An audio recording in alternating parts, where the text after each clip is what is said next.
So the largely black and almost teal-coloured car, isn't it, that sits there on pole position. Number 4 is Bradley Smith. He's got the orange car of Jack Lang alongside, who has just positioned his car, pointing with the nose of it down the hill a little bit, which is the right thing to do at Brands Hatch when the start-finish line is not absolutely on the level. And then, of course, we've got the green car of Tony Wells alongside the largely red car of Brian Caldwell. And just to pick out the colours on the third row of the grid, it's another red car, but with the silver-grey flashes to it, of Steve Burgess alongside another red car, but with the subtle white and yellow livery to it in the hands of Brian Murphy. They're the colours on the first few rows of the grid. And with the last row of the grid just coming into position now, Andy Chittenden brings his car to a halt. John Glendenning comes to a halt. The green flag waves at the tail end of the field, and we are about to get the race underway. The red lights are about to come on, which they do now. As the revs rise, Bradley Smith and Jack Lang on the front row of the grid again. A bit of creeping from Brian Caldwell, and well, poor old Jack Lang goes no way, stalls the car, eventually gets the engine fired into life, but he's gone absolutely backwards through the pack. He was not happy with his first start. He's going to be less happy with that one, as off and into the gravel trap, by the look of things, goes Brian Caldwell. We've also had a spin and someone else is involved in the gravel as well, and we've got out front and leading the race at this stage, heading downhill in towards the braking area for the left-hander at Graham Hill Bend. It is going to be the number 4 car that leads in hands of Bradley Smith. It's Steve Burgess in second, and we've got more cars spinning on the exit of Graham Hill Bend, which are not going to get avoided. Contact side on with one car and another. We've got suspension damage to other cars. I have a feeling, Alan, we might need a safety car. You know, we started 10 minutes early. Yeah, there was a reason, wasn't there? Yeah, it does make you wonder, doesn't it? That's a real shame. They were able to get through the first lap without any real problems, and this time there was just nowhere for them to go down there at Graham Hill Bend. So inevitable contact. Marshall's in attendance, and unfortunately, yeah, we've got a car which is stricken right in the middle of the track as well. And the Marshals are bravely there working with the car. Double waved yellows, of course, down at Graham Hill Bend, and they need to organise themselves a bit more carefully under double waved yellows. The Marshals standing back from the car, which is still stricken on the exit of the corner, but they're still coming through Graham Hill Bend at a reasonable pace, aren't they? And quite rightly, the Marshals have stepped back from the car in order to facilitate the removal of that car. So now the rest of the field have all come through. The Marshals can get back to the important business of trying to move that car, which at the moment seems to be locked in gear and going nowhere. And they're doing the universal indication that we need a lift. A suspended tow, yeah, absolutely. That's unfortunate. Gary Patterson, wasn't it, who the initial spin down at Graham Hill Bend came from John Caldwell, who sort of lost his car and was at 90 degrees to the circuit, and while some jinked one way and avoided it, it was some rather unsighted Gary Patterson who just couldn't get on the brakes in time, so made contact with the side of John Caldwell's car, which has limped its way back into the pit lane, John Caldwell's car, but it's Gary Patterson that sits slap bang in the middle of the circuit at this stage. The other car that's also involved as well is number 6, which is Barry Liversidge. His car is the one that's on the grass on the inside of Graham Hill Bend. And we've also got, God, they've only done a couple of laps, we've also got a 5-second penalty for car number 24 for exceeding the circuit limits already. Well, they've only done a lap and a bit. So someone's been a bit enthusiastic, haven't they, at the start of this race? Yeah, that must have been...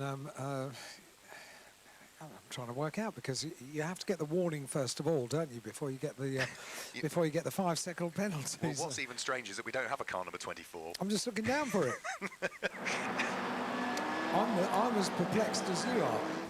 Incident turn 3, maximum caution, 5-second penalty for car 24. Let's see if there's any other cars that end in 4, shall we? Number 14. 14 is the only one. But that's the only one, yeah. Which is currently in 11th place. Yeah, so the D&G recovery unit doing a great job already, have got the tow rope attached to the car of Gary Patterson, and are going to hopefully just get that car dragged out of the way. I think it's more sort of the fact that the engine wouldn't start, it was locked in gear, but let's have a look. The tow rope's on. I think they're going to wait for the field to pass through, and then hopefully, if that car's now got a neutral, or at least the driver's foot is on the clutch, it might just disengage whatever the problem's been with that car that prevented it leaving the scene of the crime as such. So safety car picks its way through, and the clock's still continuing to tick. 13 minutes of this race to go. Bradley Smith leads at the wheel of number 4. Second is number 2, Steve Burgess. Third is number 3, Tony Wells. Fourth is 57, which is Brian Murphy. Fifth is number 66, which is the sole remaining Caldwell now, which is Brian Caldwell. Mark Richards, number 52, is in 6th place. Then it's Joe Stables, number 95, in 7th. In 8th position is number 46, that's going to be Tom Harvey. In 9th place is number 5, which is a former Caterham racer, Jason Redding, and completing the top 10. Car number 16 there in 10th position, that's Stuart Maloney that completes the top 10, who is all the way from Barbados to race with us this weekend. You can see the Barbados flag proudly sported on the front of that car. He's the man that actually owns Bushy Park, the race circuit out in Barbados, which is a circuit they've done a lot of redevelopment to over the last few years. It's a horse racing venue there as well, but they spend a lot of money on Bushy Park. Yeah, an amazing venue as well. I've never been there, but I would love to visit. And as the field make their way down, it's looking as if the car which is on the grass on the left-hand side after the exit of Graham Hill Bend, I think, can stay there. The car that was stricken in the middle of the circuit has been recovered up towards the Armco on the grass on the left-hand side of the Cooper Straight. So I think we're probably going to be ready to get racing back underway as they thread their way through. The only thing we haven't spoken about, Mark, because we haven't really had opportunity, and the lights are still on the safety car at the moment because the recovery vehicle still has to come back. We haven't spoken too much about the start for Jack Lang. He was a very lucky boy. He was a very lucky boy, yeah. It must be that awful feeling, and it must be even worse for the driver when you're on the front row of the grid and for just whatever reason, just waiting for the incident. Yeah. Thankfully for Jack Lang, yeah, the drivers behind were reasonably well sighted and were able to jink one way or the other, and thankfully he got the car fired up, didn't he, in time before what otherwise could have been a very nasty start line incident, all averted thankfully. So it also now gives us the ability to watch the progress of Jack Lang through the field. Yes, he's going to make less progress because of this safety car period, but he's already up to 22nd place, and with the pack being bunched, he should be able to pick a few off, one would have thought, in the early stages of this one. The lights are still on the safety car, but I'm sure as he heads onto the Cooper Straight we'll see them extinguished, which bang on cue we do, which means that the safety car is in at the end of this lap, so we should get the best part of, 10.5 minutes racing. Well, we had a safety car in race number 1, and when that safety car peeled back in, it was a good restart for Jack Lang to propel himself into what was an unassailable lead. This time Bradley Smith gets things going and accelerates his way through, ready to get the race back underway once more. Again, no overtaking until they've come over the start-finish line, so it's Bradley Smith that leads the pack up towards Paddock Hill Bend. In second position is Steve Burgess, then it's the green car of Tony Wells that's there in third position, ahead of Brian Murphy's red machine that's there in fourth place. Of course, Jack Lang down in 22nd position is still to come over the start-finish line, and of course can't overtake until he's done so. So he picks one car off on the run up towards Paddock Hill Bend. That's Sean Mellors. So that's another place gain there for Jack Lang, as out of the pit lane and limping his way back around the circuit, I'm sure destined for retirement this time, is going to be number 10, John Caldwell. He was involved in that incident that brought out the safety car, and clearly Alan still has some issues. He does, yeah, and it's peculiar. It doesn't really seem to have the pace, and was able to, unfortunately, down at Graham Hill Bend, get in the way of a couple of cars that were making their way through the corner as well. So that car is clearly not quite as it should be, and one would presume it's about to come back into pit lane, but I don't think it is. It seems to be staying out there, so I wonder if the car is now behaving a little bit better. Across the line it goes. We've now got 7 laps in the book in total. Bradley Smith, maybe not surprisingly, has just put in the fastest lap of the race on that lap after the restart. That's a 46.801, so he goes fastest lap of the race. He's got an advantage over Burgess in second place of 1.5 seconds after the restart. Jack Lang up from 22nd to 19th on that lap, as over the start-finish line in a few moments will come Bradley Smith. This is lap number 8 that's about to be completed. The cork in the bottle at the moment is in third position. That is car number 3 in the hands of Tony Wells. So Tony Wells comes over the start-finish line now with a train of cars queuing up behind him, including what is Brian Murphy, then the second of the 2 red cars, which is Brian Caldwell. Add into that fact that Mark Richards at the wheel of the black car is not too far away. So that's a good little train of cars fighting for 3rd, 4th, 5th, 6th. You could almost argue 7th, 8th, 9th, 10th and 11th if you wish. with the train just now turning all of its way out of Druids in towards the braking area for Graham Hill Bend. Another new fastest lap of the race last time through for Bradley Smith, a 46.253, stretching the lead advantage by a further quarter of a second, so the gap is now up to almost 2 seconds between first and second position. And as they head over the start-finish line, it is going to be lap number 10 that our race leader heads on to. 8 minutes to go, Alan. You were right to say that Tony Wells was the cork in the bottle, but he's now not so much the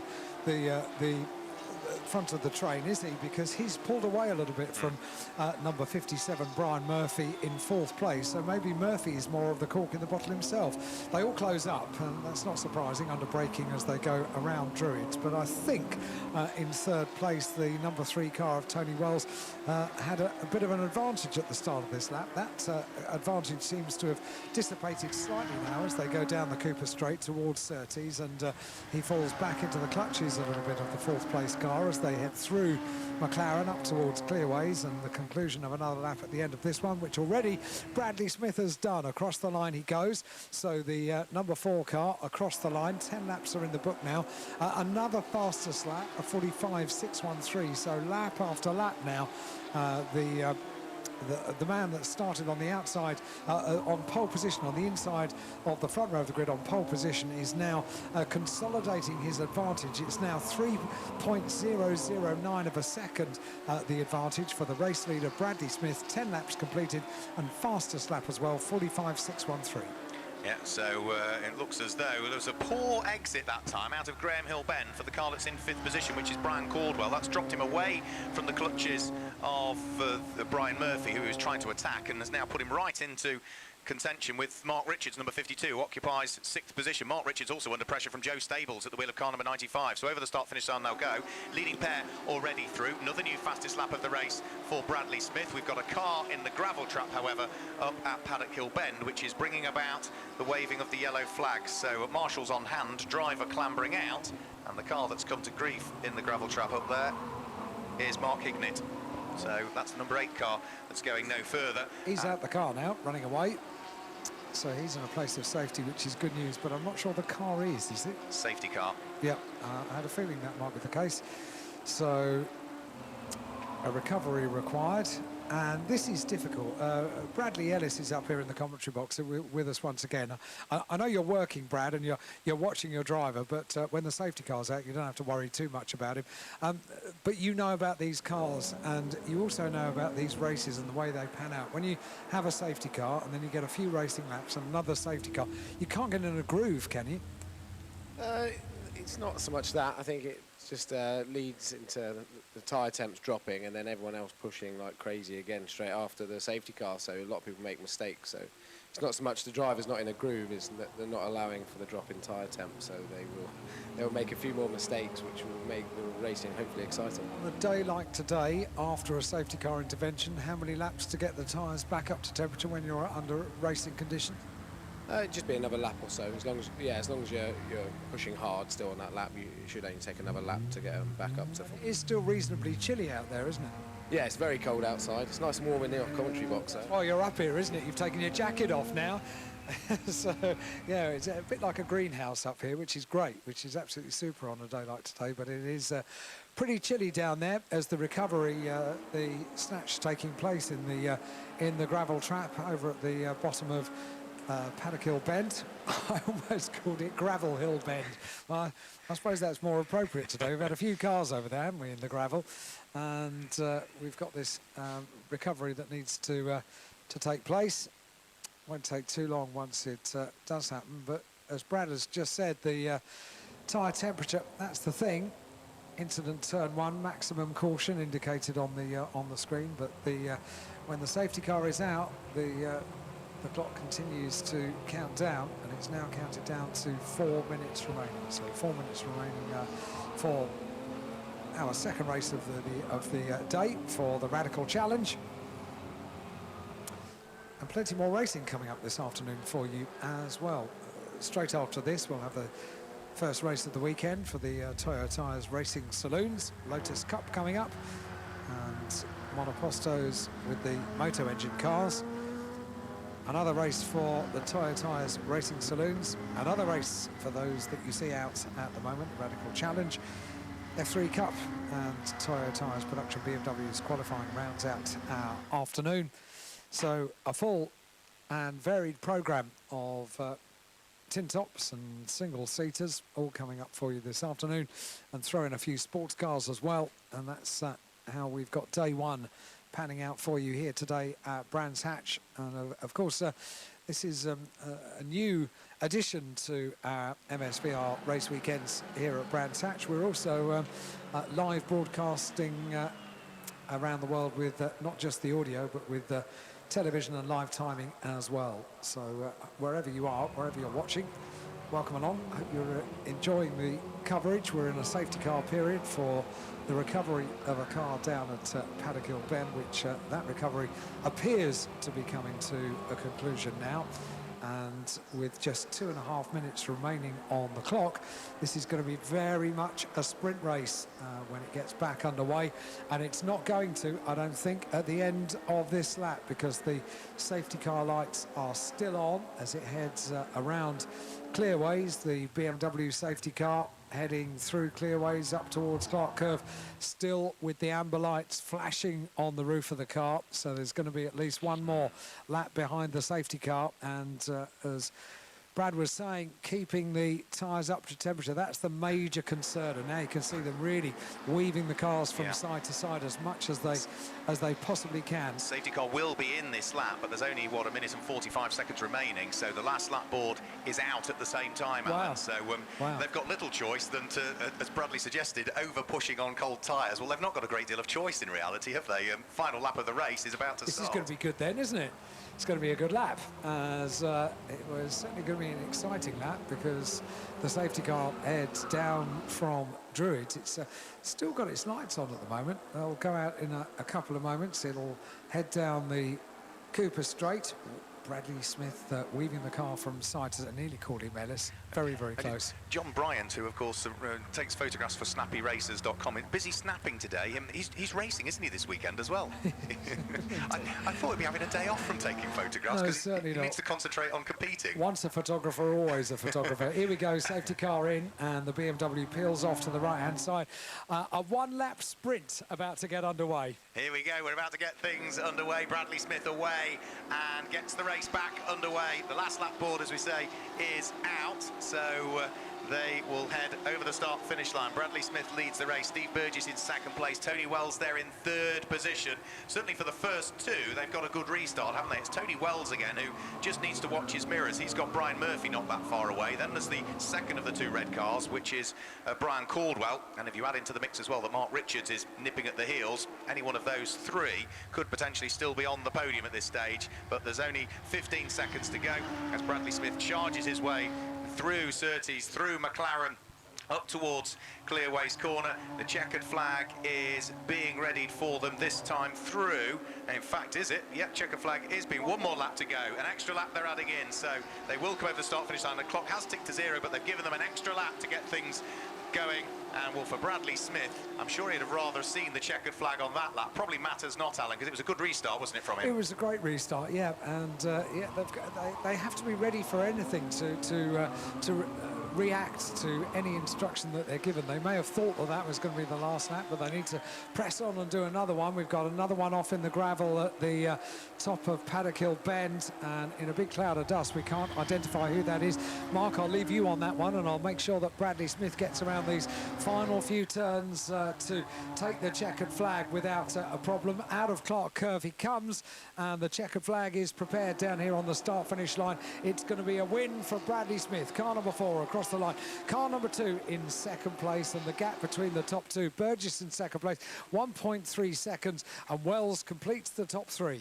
Yeah, it was David Simpson, unfortunately, that ended up in the gravel trap up at Paddock Hill Bend. I think it was two cars that were both vying for the same piece of tarmac at the same time, and with a little bit of contact between the two of them. Unfortunately, it was David Simpson that came off the worst of the two. So Bradley Smith claims the win by 1.3 seconds from number 2, Steve Burgess, who's there in second. Third is number 3, Tony Wells, and fourth is 57, Brian Murphy. Fifth is 66, Brian Caldwell. Sixth place is number 52. which is Mark Richards. 7th is 95, Joe Stables. 8th position is 46, that's going to be Tom Harvey. Then in 9th position, all the way from Barbados to race with us this weekend, is car number 16, Stuart Maloney. He'll be pleased with that. And completing the top 10 is car number 14, John McLeod. 11th place is 5, Jason Redding. Jack Lang recovered after stalling on the front row of the grid and dropping all the way to the tail end of the field. He finished in 12th position ultimately. So I suppose that damage limitation there in that respect, because he will still accumulate a chunk of points towards his championship for finishing in 12th position. That's 10 points he would get if he finished in 12th place. So well done to Jack Lang for minimising the damage in that respect. 13th place was Peter Tyler, number 80. Then it was Elliot Goodman, number 28, in 14th position. 15th was number 20, Mark Crader. 16th position for Jack Manchester, car number 15. 17th was the number 72 car, which was Cliff Butler. And then 18th position is where we see car number 11, which is Lee Bailey. 19th was Jason Rishover, car number 23. And Simon Garmston completing the top 20. So the cars making their way back into the pit lane. Of course, we will see them back out again later on today, because it's a busy day today for the Radical Challenge. They had that 25-minute qualifying session this morning. They had one race before lunch. They've just had this one. Well, they've got another race coming up later on today. That's scheduled to take place just before 5 o'clock this evening, about 5 to 5 this evening we'll see that one. And of course that will be a 40-minute race with a mandatory pit stop window and driver changes as well over the course of that one. That race counting towards the team championship for those drivers that are concentrating on the endurance racing side of the Radical Challenge rather than the sprint races that we've seen. Alan Hyde has made his way down into the pit lane, and hopefully, Alan, have you got some drivers already? Third place, car number 3, Tony Wells onto the podium. Well done, Tony.